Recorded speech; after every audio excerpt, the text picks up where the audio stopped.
Olá! Você vai ver nesta edição do Câmara Rio Notícias. Vereadores aprovam projetos e discutem criação de comissão sobre carnaval. Torcedores correm para garantir ingressos para o desfile das campeãs do carnaval. Eu tiro o chapéu para Mangueira, que fez uma homenagem muito boa às pessoas que fazem a história desse país, que é o povo mesmo. Agora eu quero ver pessoalmente, agora com mais orgulho ainda, campeã!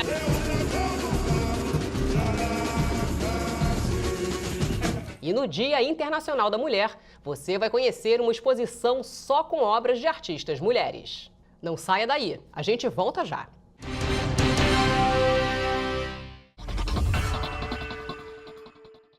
Olá, no próximo Rio TV Debate, o nosso tema é a prevenção de chuvas. Vamos saber como a cidade do Rio está se preparando tecnicamente para o impacto dos temporais. Os nossos convidados são Alexandre Cardeman, chefe executivo do Centro de Operações Rio, o COR, Leandro Chagas, coordenador da Defesa Civil Municipal, e Gerardo Portela, professor de análise de risco. Nosso encontro é segunda-feira.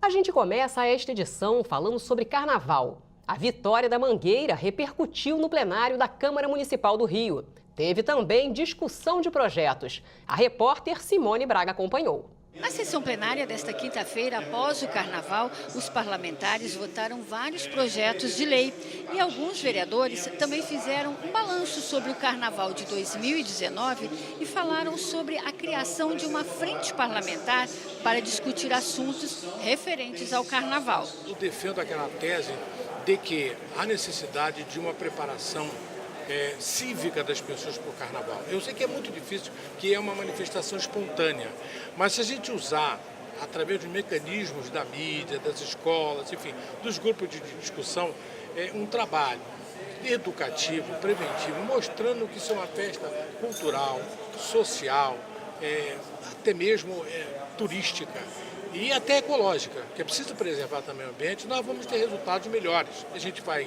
tentar, a partir agora da semana que vem, criar uma frente parlamentar em defesa do carnaval como manifestação cultural da cidade. Vamos tentar promover, fomentar discussões com os diversos segmentos da sociedade para ver se nós conseguimos ajudar de alguma maneira, a Câmara ajudar de alguma maneira, para que tenhamos em 2020 um carnaval melhor. Para minha opinião, foi um dos melhores do carnaval.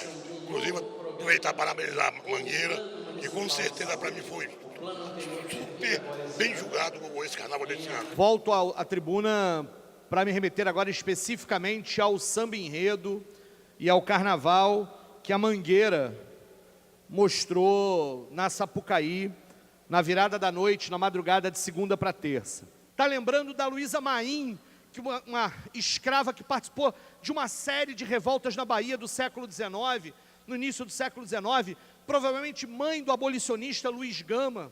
Está falando da revolta dos malês, escravos que sabiam ler e escrever e que organizaram uma revolta para tentar acabar com a escravidão em Salvador em 1835, e coloca nessa mesma estrofe nossa Marielle, vereadora que nós aqui vimos tantas vezes aqui do lado, numa subversão da cronologia, a nos lembrar que a disputa pelo passado se faz no presente, que a disputa pela memória é algo fundamental no próprio presente. Desordem, caos, é isso que está associado à imagem do carnaval. Nós apoiamos o carnaval, é uma festa tradicional, não pode ser perdido esse feeling, né, essa referência para o turismo, porém tem que haver ordenamento. Durante a sessão, vários projetos foram votados em primeira discussão, entre eles o projeto de lei de autoria do vereador Júnior da Lucinha, que proíbe a inauguração e a entrega de obras públicas incompletas. O projeto de lei do vereador Dr. João Ricardo, que disponibiliza o exame pré-nupcial na rede pública de saúde, também foi aprovado. Outro projeto de lei também aprovado foi de autoria do vereador Inaldo Silva, que cria o cadastro de bloqueio para as ligações de telemarketing. Esse projeto veio do apelo popular, né? A gente sabe que as operadoras de telemarketing são invasivas, né? Elas ligam toda hora do dia, você está no carro, está em casa, quando vai pensar que é alguma coisa, são as operadoras oferecendo serviço, coisa muito chata. E a gente pensou nesse projeto de lei aqui para o município do Rio de Janeiro para que fosse proibido. Então o Procon Carioca vai criar um sistema, né, para que as pessoas possam cadastrar o seu número telefônico no Procon, de maneira que os números que forem cadastrados não podem mais receber ligações de qualquer forma. Lei aprovada na Câmara do Rio concede meia entrada a professores da educação básica da rede privada de ensino do município. Projeto de lei determina que as áreas destinadas a cadeirantes no transporte público também possam ser ocupadas por carrinhos de bebê. Proposta em tramitação estabelece regras para acesso de cães à Praia do Diabo. Vereadores discutem projeto que cria o Sistema Municipal de Cultura.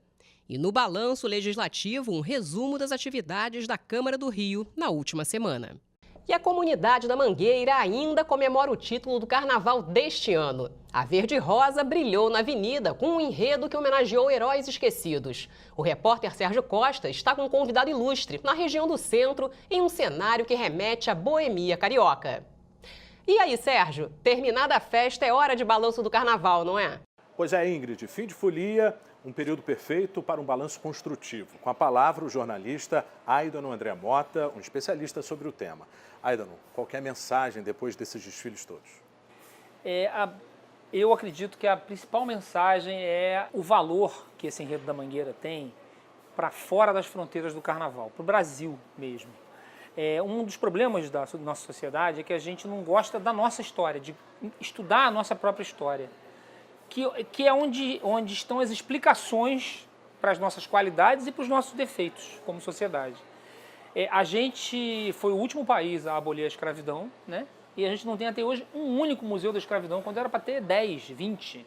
Era para toda a cidade grande e média do Brasil ter alguma referência a esse período tão importante da nossa história, ainda que muito ruim, muito selvagem, muito violento, né? Mas, enfim, é a história. O que a Mangueira fez foi trazer essa história para um palco totalmente iluminado, no sentido da importância, né?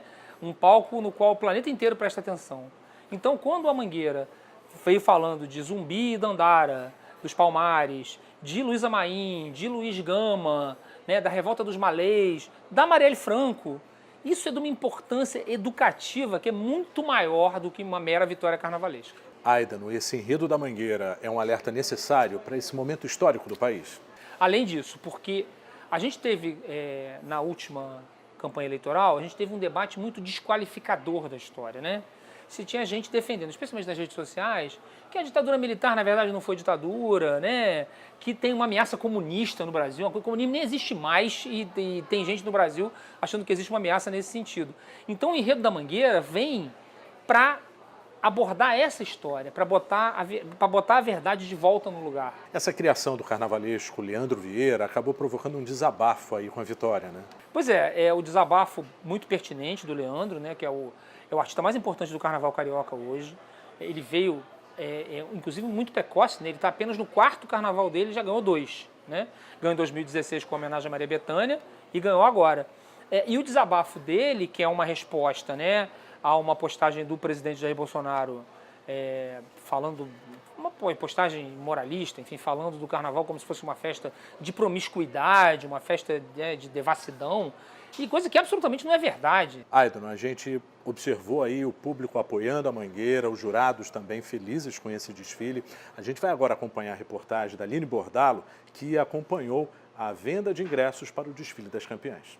Brasil, chegou a vez de ouvir a Maria, as mães, Maria. A sensação é de que um novo Brasil foi descoberto. Os heróis que não aparecem nos livros de história saíram do anonimato e foram parar no samba da Mangueira, na boca do povo. Mangueira, tira a poeira dos porões ou abre alas. Quem assistiu pela TV madrugou na fila do Sambódromo para garantir lugar no Sábado das Campeãs. Estava linda, maravilhosa. E agora quer ver pessoalmente? Agora eu quero ver pessoalmente. Agora com mais orgulho ainda. Campeã! Ele causou para mim um pouco de surpresa, porque eu sou daquele tempo da história do Brasil. Hoje em dia ninguém estuda isso, mas eu sou daquele tempo, então me causou um pouco de surpresa, mas eu gostei. Foi legal, foi bom para os tempos atuais, né?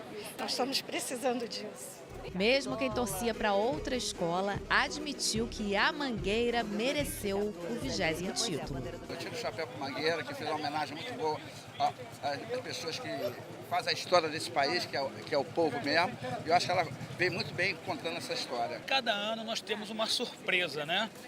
E esse ano foi a surpresa, aí foi a Mangueira, porque todos acharam que a Vila Isabel realmente tinha carnaval para ser campeã.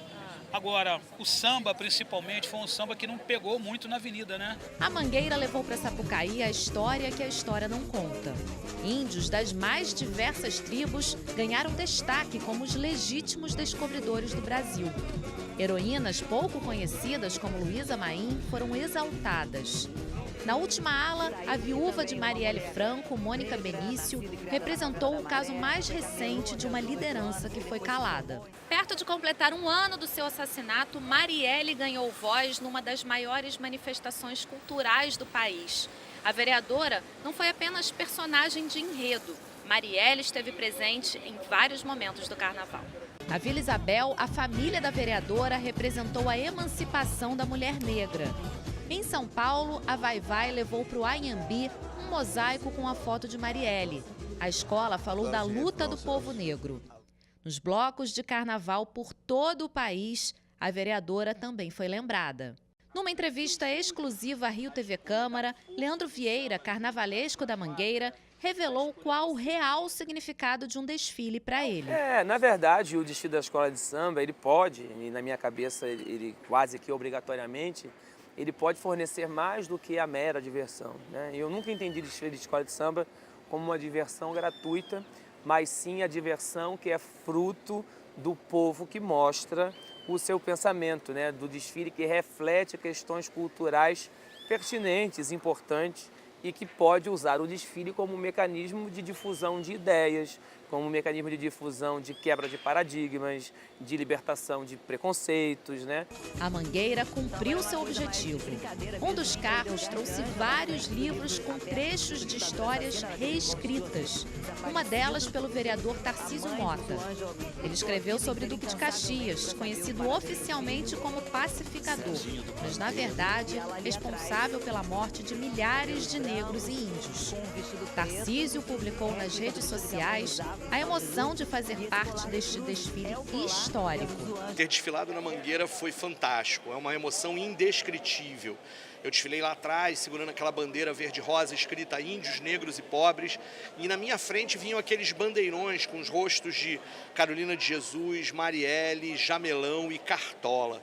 Era uma emoção, uma honra indescritível. Desfile que mereceu nota 10 do público que assistiu e de todos os jurados que julgaram cada quesito. 10. O que a Mangueira conseguiu com a história para ninar gente grande foi acordar muita gente.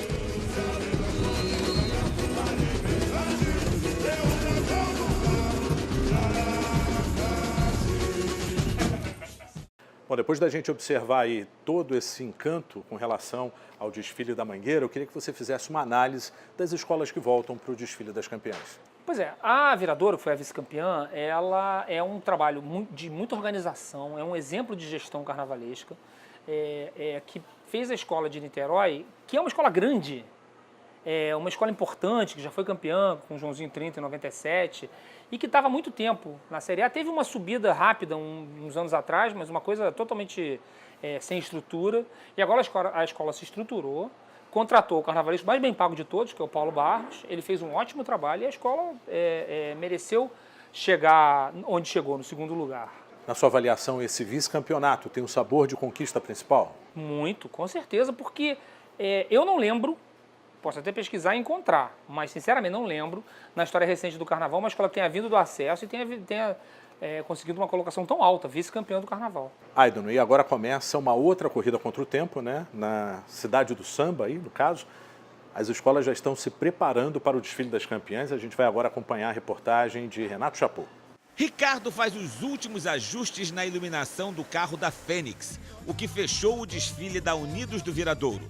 Ele chefia 7 técnicos que cuidam das luzes das alegorias. Com a experiência de 23 anos de carnaval, ele garante que a escola está muito organizada e pouca coisa foi avariada. Balanço super positivo.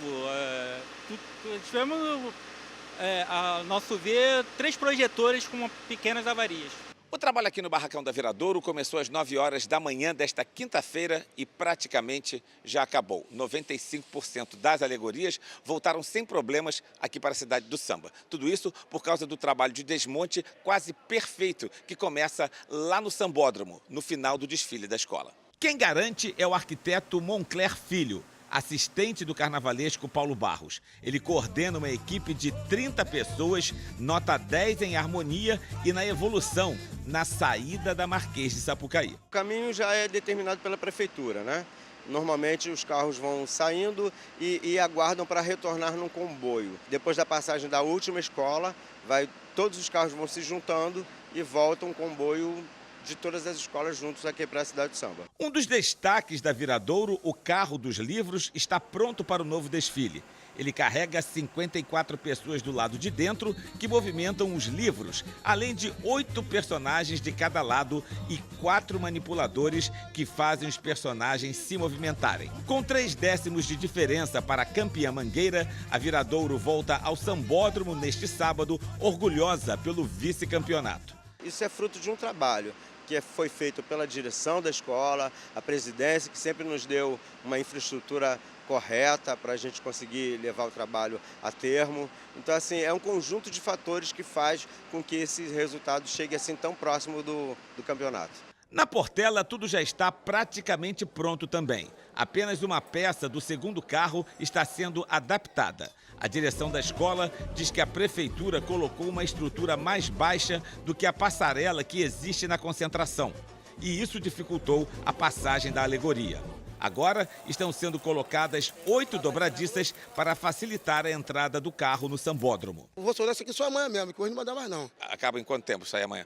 Umas 3 horas. Se não teve comemoração, também não há tristeza. O 4º lugar no ano em que a escola homenageou Clara Nunes, um enredo esperado há muitos anos, não decepcionou a direção da Portela. 4º lugar, ele foi um 4º lugar de superação pela dificuldade que tivemos de chegar até o ponto que aqui hoje estamos. Então, mérito para a vencedora, mérito para todas as co-irmãs, mas um mérito muito grande para a Portela em sempre procurar vencer. Aidano, na sua avaliação, o que faltou? A Imperatriz Leopoldinense e Império? Pois é, um carnaval republicano, né? Porque Imperatriz e Império caíram, né? A Imperatriz vem há muito tempo flertando com esse rebaixamento. Ela tem feito carnavais burocráticos, carnavais desimportantes. Teve uma exceção que foi o enredo sobre o Zico em 2014, em que a escola passou um pouco melhor, voltou até no desfile das campeãs.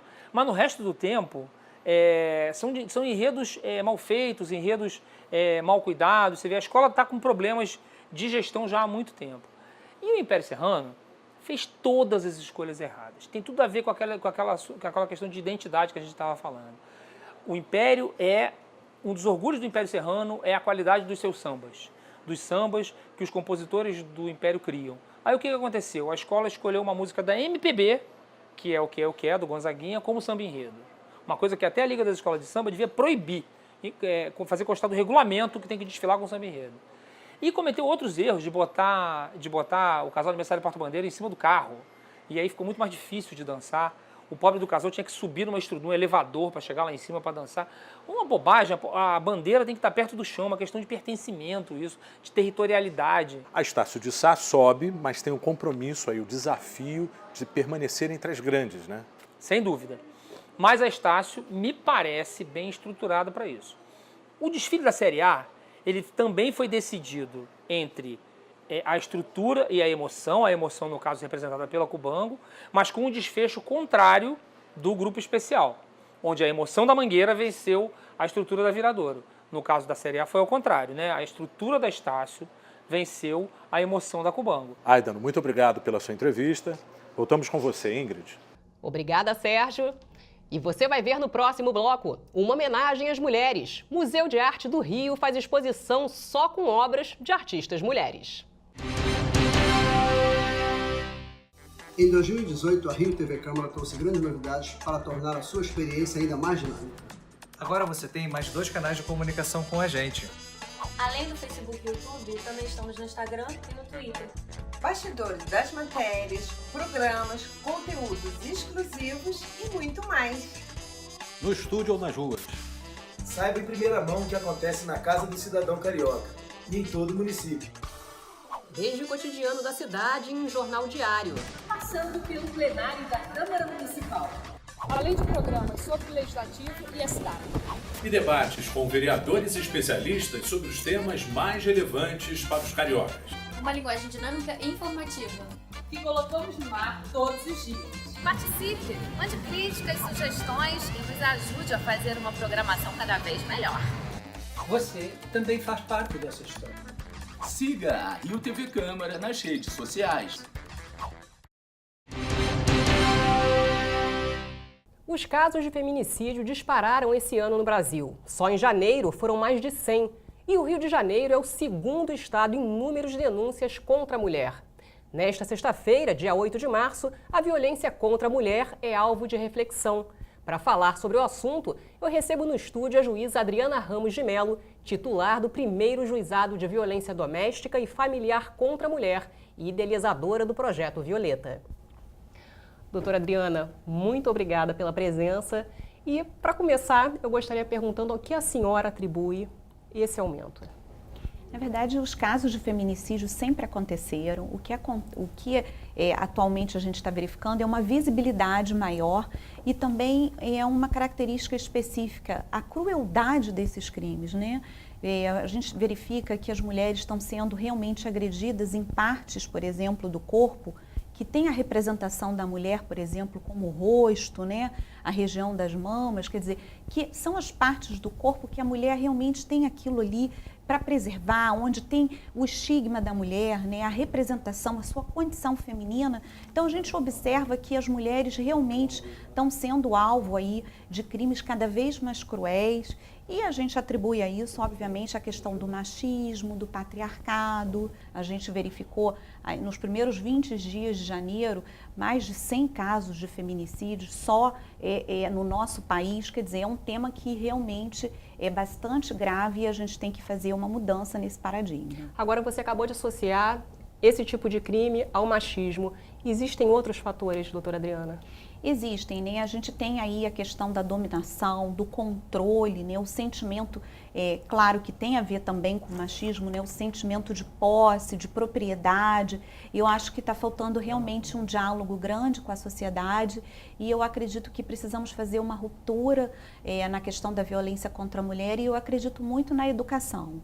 Eu acho que, obviamente, que o sistema de repressão à violência contra a mulher, com a Lei Maria da Penha, ele já está colocado em pauta, que são os próprios juizados, as delegacias, isso o Brasil já tem o seu número aí, não adequado, mas já existem bastante, mas a gente precisa alterar aí outros mecanismos, né, como, por exemplo, a alteração dos currículos escolares, das educações, tanto de base quanto fundamental, nas graduações, grandes campanhas educativas de tolerância, respeito aos direitos humanos, a equidade de gênero, tolerância. Eu acho que isso tudo está precisando realmente que a sociedade faça uma ruptura e uma grande mudança no seu paradigma. A senhora acabou de lançar um livro sobre feminicídio. Qual análise você faz sobre esse assunto, doutora Adriana?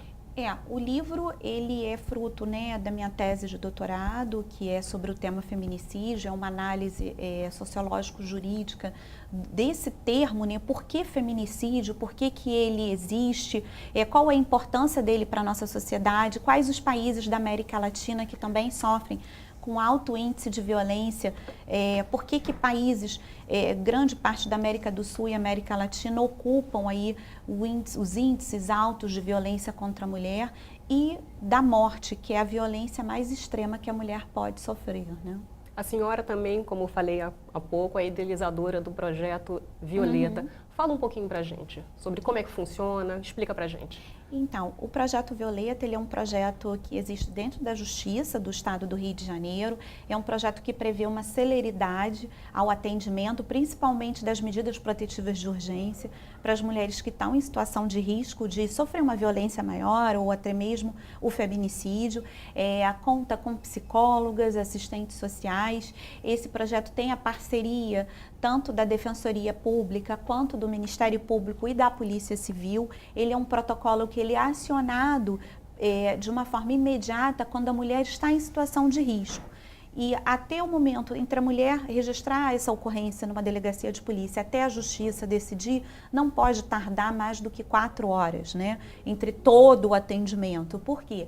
Porque a mulher que sofre violência, ela não pode esperar, né? Ela não pode esperar 48 horas para ser remetido para a justiça aquele pedido de medida protetiva e também ficar aguardando em casa sair a medida. Ela precisa que essa medida seja rápida e, além disso, não apenas a rapidez e que ela seja efetiva, que efetivamente esse homem ele possa ser afastado de casa, ser proibido de se aproximar dela. E o tempo urge, né? A mulher que sofre violência, ela tem pressa, ela não pode esperar. Para finalizar, Dia Internacional da Mulher, doutora Adriana, é uma data comemorativa ou uma data para extrema reflexão? Eu acho que é uma data para reflexão. É claro que temos vários avanços a comemorar, a própria Lei Maria da Penha, a Lei do Feminicídio. A gente observa vários avanços, mas a gente ainda tem que refletir sobre esses altos índices de violência contra a mulher, o que podemos fazer a partir de então. Porque a lei já existe, a Lei de Proteção à Mulher, que é a Lei Maria da Penha, é completa. Mas por que as mulheres estão morrendo de uma forma tão intensa e tão cruel como está acontecendo no Brasil? É um momento de uma reflexão para a gente mudar esse paradigma e a cultura da violência contra a mulher no Brasil. Muito obrigada. Eu que agradeço a oportunidade. E o Museu de Arte do Rio abriu uma exposição só com obras de artistas mulheres. A repórter Aline Bordalo foi conferir. Um mar só de mulheres. A onda que invadiu o Museu de Arte do Rio demorou a se formar. Durante 2 meses, 30 funcionárias foram convidadas a participar de debates sobre o papel delas na sociedade. Os números são alarmantes. É um fato escancarado sobre o machismo no Brasil, sobre o racismo no Brasil, sobre a transfobia, a LGBTfobia, de maneira geral. Das conversas nasceu a exposição Mulheres na Coleção do Mar. O grande ganho disso tudo, primeiro, foi uma unidade, uma coesão e uma relação incrível entre essas mulheres dos seus mais variados setores. Segundo lugar, uma apreensão do que é a entranha de um museu, do que é uma coleção, do significado dessa coleção, mais ainda das mulheres, de si mesmas e de todas as dificuldades que nós, mulheres, enfrentamos. Não no sentido de ser aquela coisa da lamúria, não, mas no sentido da colocação, no sentido do protagonismo, no sentido da produção. A ideia de montar a exposição surgiu depois de uma pesquisa feita pela curadora no acervo do museu. Tem um movimento acontecendo com os museus de todo o mundo que é rever o seu acervo e rever como o gênero aparece, né, proporcionalmente nesses acervos. Então a gente fez uma pesquisa aqui dentro de levantar os números da nossa coleção e percebeu que havia uma desproporção entre a quantidade de artistas homens e a quantidade de artistas mulheres. Então veio a ideia de fazer uma exposição que reforçasse e valorizasse a importância dessas mulheres dentro do museu e levantasse novas doações para o acervo. São 150 artistas, entre pintoras, escultoras e fotógrafas das mais diversas épocas. O olhar feminino capta detalhes. Os tons de pele das brasileiras foram a maneira encontrada por Adriana Varejão para abordar a questão racial. A Barbie Sem Teto é um grito contra a ditadura da beleza. As mulheres negras têm destaque através do poema de Conceição Evaristo e da imagem de Carolina, fotografada no intervalo de 10 anos.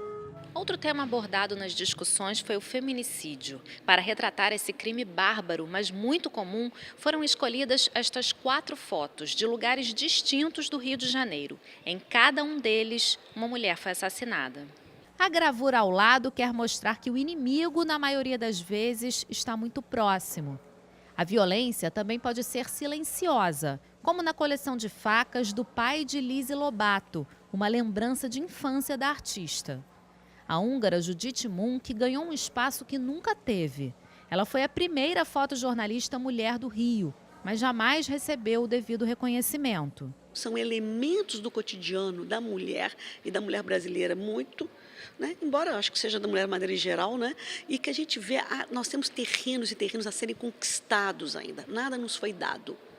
Né? Nós fomos atrás, nós buscamos essa inserção, né? Nós merecemos, mas nós merecemos muito mais. O sucesso da mostra é inegável, não apenas entre as mulheres. Com certeza abre um pouco a cabeça do homem, sim, até para raciocinar e ver como que a gente tem um mundo tão fechado, né?